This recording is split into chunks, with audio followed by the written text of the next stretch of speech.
ತುಮಕೂರು ಜಿಲ್ಲೆಯ ಗುಬ್ಬಿ ತಾಲೂಕಿನ ದೊಡ್ಡಗುಣಿ ಗ್ರಾಮದಲ್ಲಿ ಅಪರೂಪದ ಘಟನೆಯೊಂದು ನಡೆದಿದೆ.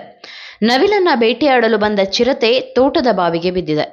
ಗ್ರಾಮದ ಕೃಷ್ಣಪ್ಪ ಅವರಿಗೆ ಸೇರಿದ ತೋಟದಲ್ಲಿರುವ ಬಾವಿಗೆ ಚಿರತೆ ಬಂದು ಬಿದ್ದಿದ್ದು, ನವಿಲನ್ನು ಬೆನ್ನಟ್ಟಿ ಬರುತ್ತಿದ್ದ ವೇಳೆ ಚಿರತೆ ಸಮತೋಲನ ಕಳೆದುಕೊಂಡು ಬಾವಿಗೆ ಬಿದ್ದಿರಬಹುದು ಎಂದು ಅಂದಾಜಿಸಲಾಗಿದೆ. ವಿಶೇಷ ಅಂದ್ರೆ ಚಿರತೆಯ ಜೊತೆಯಲ್ಲೇ ನವಿಲು ಕೂಡ ಬಾವಿಗೆ ಬಿದ್ದಿತ್ತು.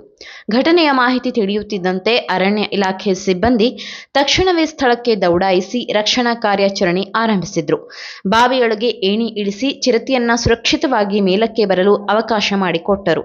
ಕೆಲವು ಸಮಯದ ಬಳಿಕ ಚಿರತೆ ಏಣಿಯ ಸಹಾಯದಿಂದ ಸುರಕ್ಷಿತವಾಗಿ ಮೇಲಕ್ಕೆ ಬಂದಿದೆ. ಆದರೆ ಮೇಲಕ್ಕೆ ಬಂದ ತಕ್ಷಣ ಚಿರತೆ ಬಲೆಗೆ ಸಿಲುಕದೆ ಕಾಡಿನತ್ತ ಪರಾರಿಯಾಗಿದೆ. ಇದರಿಂದ ಸಿಬ್ಬಂದಿಗೆ ಚಿರತೆಯನ್ನ ಬಂಧಿಸುವಲ್ಲಿ ಯಶಸ್ಸು ದೊರಕಲಿಲ್ಲ.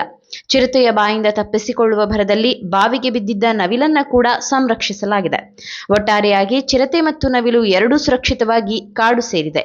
ಆದರೆ ಈ ಘಟನೆ ನಂತರ ಗ್ರಾಮಸ್ಥರಲ್ಲಿ ಭಯದ ಬೇರು ಆಳಕ್ಕೆ ತಲುಪಿದೆ. ಚಿರತೆಯನ್ನ ಬಂಧಿಸುವಲ್ಲಿ ಅರಣ್ಯ ಇಲಾಖೆ ವಿಫಲವಾದರೂ ಚಿರತೆಯ ಚಲನವಲನಗಳ ಮೇಲೆ ನಿಗಾ ಇಟ್ಟಿದೆ. ಗ್ರಾಮಸ್ಥರು ಎಚ್ಚರಿಕೆಯಿಂದ ಇರಬೇಕೆಂದು ಅಧಿಕಾರಿಗಳು ಸೂಚನೆ ನೀಡಿದ್ದಾರೆ. ನೀವು ಸಣ್ಣ ಆಗ್ಬೇಕಲ್ವಾ? ಅದು ಒಂದು ಉತ್ತಮ ಆಹಾರದಿಂದ ಸಣ್ಣ ಆಗ್ಬೇಕಲ್ವಾ? ಪ್ರತಿದಿನ ನಮ್ಮ ಜೀನಿ ಸ್ಲಿಮ್ ನ ಯೂಸ್ ಮಾಡಿ ಯಾವುದೇ ಸೈಡ್ ಎಫೆಕ್ಟ್ ಇಲ್ದಂಗೆ ನೀವು ಸಣ್ಣ ಆಗ್ತೀರಾ.